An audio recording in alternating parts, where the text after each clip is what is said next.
Hello friend, कैसे हो आप सभी। फ्रेंड्स, आप सभी लोग का यूपीएसआई का फाइनली आज जो है वैकेंसी आ चुकी है।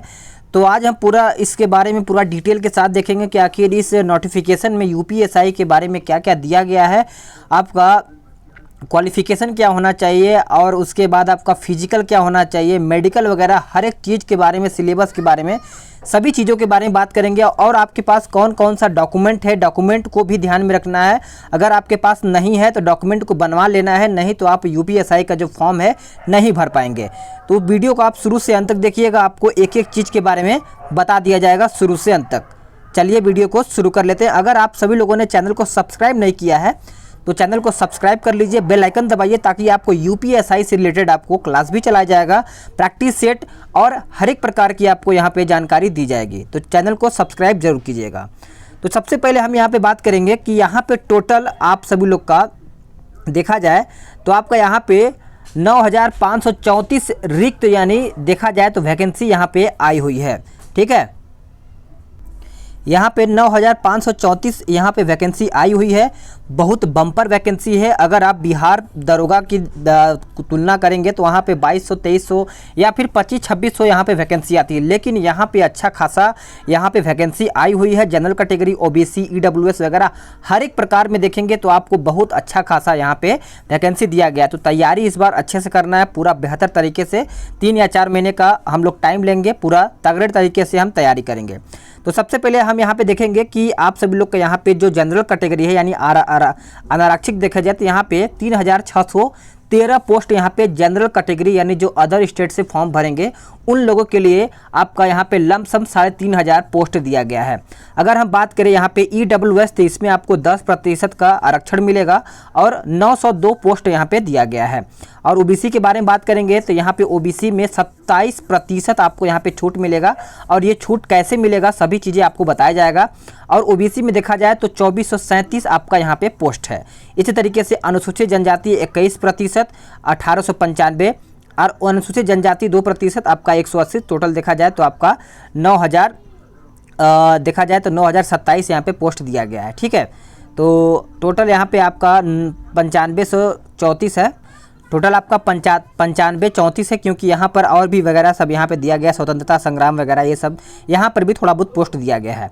अब इसके बारे में हम सभी लोग अच्छे से देखते हैं कि यहाँ पे सबसे पहले हम यहाँ पे बात करेंगे कि आप सभी लोगों के लिए कि आगे देख लेते हैं क्या क्या दिया गया है। यहाँ पे स्वतंत्रता संग्राम के बारे में बताया। यहाँ पे सबसे पहले देखिए कि जो आवेदन यानी फॉर्म भरने का जो तिथि है ये आपका 1 अप्रैल यानी 1 अप्रैल 2021 से फॉर्म भरना स्टार्ट हो जाएगा। यानी आज आपका 25-26 मान के चलिए 25 तारीख है तो आपका 1 तारीख से फॉर्म भरना शुरू हो जाएगा। और यहाँ पे आपका लास्ट समय यानी जो आवेदन शुल्क जमा करने का, सबमिट करने का समय है ये आपका 30 अप्रैल तक दिया गया है, रात्रि 12 बजे तक। ये आपको ध्यान में रखना है अच्छे तरीके से। अगर आपका यहाँ पे देखा जाए कितना फीस लगेगा फॉर्म भरने का तो 400 रुपये रखा गया है सभी कैटेगरी के लिए। ठीक है, अब यहाँ पे आगे देखेंगे कि आपको क्या क्या होना चाहिए। यहाँ पे सभी चीज़ें यहाँ पे अच्छे से देखेंगे हम। और यहाँ पे देखिए शैक्षिक अर्हता है, देखेंगे यहाँ पे कि यहाँ पे और अच्छे से देखते हैं क्या क्या दिया गया है। और यहाँ पे देखिए मेन इंपॉर्टेंट आपका आयु है। भर्ती के लिए यह आवश्यक है कि अभ्यर्थी ने 1/7/2021 को 21 वर्ष की आयु प्राप्त कर ली हो। आप अच्छे से अपना एज निकाल लीजिएगा। 1/7/2021 याद रखिएगा, उतना तक आपका यहाँ पे क्या बोलते हैं 21 वर्ष की आयु कर ली होनी चाहिए। ठीक है, और वर्ष यहाँ पे 28 वर्ष से अधिक आयु पूर्ण न की हो, अर्थात अभ्यर्थी का जन्म 1/7/1993 से पूर्व तथा दिनांक इस तरीके से आपका यहाँ पे दिया गया है। तो इसको आप अच्छे से देखिएगा पूरा बेहतर तरीके से। ठीक है, 1/7/2000 के पश्चात न हुआ हो तभी आपका यहाँ पे फॉर्म भर पाएंगे। देखिए एक एक चीज़ के बारे में देखेंगे तभी आप फॉर्म भर देंगे। पता चला आप फॉर्म भर दिए बाद में आपको रिजेक्शन मिलेगा तो कहीं ना कहीं ज़्यादा आपको प्रॉब्लम हो सकता है। ठीक है, तो इस पॉइंट को आप अच्छे से ध्यान में रखिएगा। और यहाँ पे आगे देख लेते हैं कि आगे क्या कहता है। आगे पूरा A to Z आप अच्छे तरीके से देखेंगे। यहाँ पे देखिए सबसे बड़ा यहाँ पे इम्पॉर्टेंट यहाँ पे ये हो जाता है कि आपका यहाँ पे सिलेबस क्या दिया गया है। सबसे पहले तो आपका यहाँ पे ऑनलाइन परीक्षा होगा। यहाँ पे देखा जाए तो 2020 के ऐसे अभ्यर्थी जिनके आवेदन सही पाए जाएंगे 400 अंकों की ऑनलाइन लिखित परीक्षा में सम्मिलित होने की अपेक्षा की जाएगी। ठीक है, तो ऑनलाइन आपका यहाँ पे पेपर होगा, 4 सब्जेक्ट दिया होगा, जैसे कि आपका सामान्य हिंदी, मूल विधि, संविधान, सामान्य ज्ञान। उसके बाद आपका संख्यात्मक एवं मानसिक योग्यता यानी देखा जाए तो आपका गणित हो जाएगा। चौथा आपका रीजनिंग हो जाएगा। सभी आपका 100-100 अंक का हो जाएगा। 40 प्रश्न आपको सभी में, यानी 4 3 12 देखा जाए तो 120 प्रश्न आपका होगा। ठीक है, 2 घंटे का आपका यहाँ पे ऑनलाइन पेपर होगा, तो इसको आपको अच्छे से ध्यान में रखना है। यहाँ पे देखिए साफ साफ लिखा हुआ है कि ऑनलाइन लिखित परीक्षा 2 घंटे यानी 120 मिनट की होगी। अब इसको आपको अच्छे से देखना है और आगे देखना है। ये इंपॉर्टेंट है आपके लिए कि यहाँ पे लिखित परीक्षा के प्रत्येक विषय यानी जो 4 सब्जेक्ट आपका यहाँ पे दिया गया है, चारों विषय में 1 2 3 4 चारों विषय में कम से कम आपका 35% सभी विषय में होना चाहिए। तभी आप यहाँ पे 35% हर एक सब्जेक्ट में, और टोटल चारों मिला करके 50% अंक आप पास मतलब पाए रहेंगे, तभी आप भर्ती के लिए पात्र, मतलब अगर नहीं होंगे तो भर्ती के लिए पात्र नहीं होंगे। अगर आपका इसी मतलब अंक आया होगा तभी आप यहाँ पे फॉर्म को या फिर आगे की आपका जो फिजिकल वगैरह होता है उसके आप अच्छे तरीके से कर पाएंगे। कुल 25% नहीं होंगे, वे चयनित नहीं किए जाएंगे। ठीक है, आगे देख लेते हैं आगे क्या कहता है, आगे का देख लेते हैं इसको अच्छे से। अब यहाँ पे देखिए फिजिकल के बारे में दिया है, यानी शारीरिक मानक परीक्षक के मानक। यहाँ पे पुरुष के लिए देखा जाए तो ऊंचाई कम से कम आपका सामान्य, अन्य पिछड़ा वर्ग, अनुसूचित जातियों के अभ्यर्थियों के लिए 168 सेंटीमीटर होना चाहिए। और बात करें अनुसूचित जनजातीय अभ्यर्थियों के लिए कम से कम 160 सेंटीमीटर होना चाहिए। और सीना के बारे में सभी को पता होना चाहिए कि नॉर्मल देखा जाए तो बिना फुलाए 79 सेंटीमीटर माफ़ कीजिएगा, और फुलाव जो 5 सेंटीमीटर फूलता है तो 84 सेंटीमीटर होना चाहिए। ठीक है, तो इसको आपको अच्छे से ध्यान में रखना है। बाकी अनुसूचित जनजातियों के लिए यहाँ पे 77 और फुलाव आपका 82 होना चाहिए। न्यूनतम 5 सेंटीमीटर का फुलाव होना चाहिए, ये ज़रूरी है।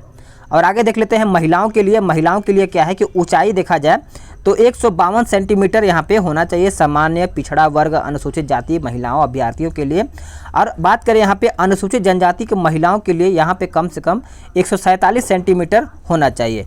और लड़कियों का जो वजन है वो कम से कम न्यूनतम 40 किलो होना चाहिए, क्योंकि लड़कियों का जो वजन होता है वो थोड़ा सा कम होता है, ये ध्यान में रखा गया है। लड़कियों के विशेष यहाँ पे 40 किलो दिया गया है, तो इसको आपको अच्छे से ध्यान में रखना है।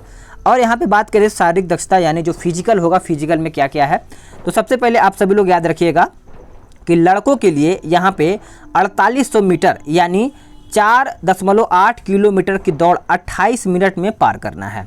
वही यानी महिलाओं अभ्यर्थियों को देखा जाए लड़कियों के लिए तो 2.4 किलोमीटर 16 मिनट में पार करना है, यानी दौड़ना है, पास करना है, तभी आप फिजिकल पास कर पाएंगे।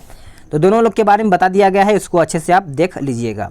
अब यहाँ पे हम अच्छे से और देखेंगे कि चयन और यहाँ पे क्या क्या दिया गया है, आगे देख लेते हैं यहाँ पे हम। तो यहाँ पे देखिए लंबवत वर्टिकल आरक्षण जो दिया गया है, यहाँ पे अनुसूचित जाति, अनुसूचित यानी पिछड़ा वर्ग, यहाँ पे देखा जाए तो 5-5 वर्ष का यहाँ पे छूट दिया गया है। ठीक है, इसको आप अच्छे से ध्यान में रखिएगा। और आगे देख लेते हैं हम, यहाँ पे क्या है, भूतपूर्व सैनिकों की आयु में कम से कम यहाँ पे 3 वर्ष की अधिक नहीं होनी चाहिए, तो इसको भी आपको अच्छे से देखना है। आपने क्या बोलते हैं कि सिलेबस देख लिया है अच्छे तरीके से। अगर आप ओबीसी में हैं, ठीक है, यूपी से बिलोंग करते हैं, तो आपको आरक्षण चाहिए 27%। तो जो आपकी जाति होती है वो आपको बनवा लेना है। ठीक है, जाति अच्छे तरीके से बनवा लेना है ताकि आप बता सके कि हम यूपी से बिलोंग करते हैं, अब मुझे 27% आरक्षण चाहिए। और हम बात करेंगे यहाँ पे जो पासपोर्ट साइज का जो फ़ोटो होता है, वो पासपोर्ट साइज का फ़ोटो कैसा होना चाहिए। देखिए पासपोर्ट साइज का जो फ़ोटो होना चाहिए कम से कम आपका 6 महीने पुराना होना चाहिए, नया होना चाहिए। और जो पीछे का बैकग्राउंड होता है वो वाइट होना चाहिए। ठीक है, सफ़ेद भी होना चाहिए। आप मुंह बंद रखिएगा, दाढ़ी वगैरह जो आपका है उसको शेविंग करा लीजिएगा ताकि आप अच्छे से एक दरोगा के स्टाइल में अपना फ़ोटो लगाएं ताकि आपको अच्छा लगे। ठीक है, दाढ़ी वगैरह बढ़ा के फ़ोटो मत खिंचवाइएगा, इस तरीके से पासपोर्ट साइज रिजेक्ट हो जाता है फ़ोटो। तो फ़ोटो को आप अच्छे से ध्यान में रखिएगा, तभी आप यहाँ पे आवेदन अच्छे तरीके से कर पाएंगे। आपका ये वेबसाइट दिया गया है तो इसका आप नोटिफिकेशन डाउनलोड कर पाएंगे पूरा बेहतर तरीके से। तो यही सब आपका नोटिफिकेशन दिया गया था, इसको मैंने आपको बता दिया है। यहाँ पे देखिए पूरा अच्छे तरीके से लिखा गया है कि आपका चेहरे की छवि स्पष्ट दिखाई देनी चाहिए, चेहरे पर अत्यधिक चमक छाया नहीं होनी चाहिए, 6 महीने के भीतर आपका फ़ोटो लिया होना चाहिए, कंधे साफ दिखने चाहिए और कान जो आपका है दोनों सामने होना चाहिए। ये आपको अच्छे तरीके से ध्यान में रखना है, ठीक है, तभी आप यहाँ पे सबमिट कर पाएंगे आप अपना आवेदन। तो आप फॉर्म भरिएगा तो पूरा अच्छे से ध्यान दीजिएगा और आपको मैंने सिलेबस आपको 1 2 3 4 बता दिया है अच्छे तरीके से। तो आज से आप लग जाइए पूरा बेहतर तरीके से, तभी आप यहाँ पे सिलेक्शन ले पाएंगे, क्योंकि भीड़ बहुत ज़्यादा है, कंपटीशन बहुत हाई है। अब बेरोजगारी का स्तर आप सभी लोग देख ही पा रहे होंगे किस तरीके से बेरोजगारी का स्तर है। तो आप इसका स्क्रीनशॉट लेना चाहते हैं तो स्क्रीनशॉट ले लीजिए सामान्य हिंदी का। और बात करेंगे यहाँ पे मूल विधि, इसमें संविधान ये सब आपका सामान्य ज्ञान वगैरह सभी दिया गया है। तो अच्छे से पढ़ना है, किसी चीज़ को छोड़ना नहीं है, कहीं से प्रश्न आपका पूछा जा सकता है, ठीक है। तो इसको आप अच्छे से ध्यान में रखिएगा। यूपीएसआई की है तो इसमें थोड़ा सा लेवल हाई रहेगा, तो आप इस चीज़ को अच्छे से ध्यान में रखिएगा। तो यहीं पर वीडियो समाप्त करते हैं। अगर आपको वीडियो पसंद आता है तो वीडियो को लाइक करिए, शेयर कीजिए और अपना कोई भी डाउट है तो वीडियो में कमेंट करके बताइए, आपका डाउट पूरा दूर किया जाएगा। तो चलिए आज के लिए इतना ही। जय हिंद, वंदे मातरम।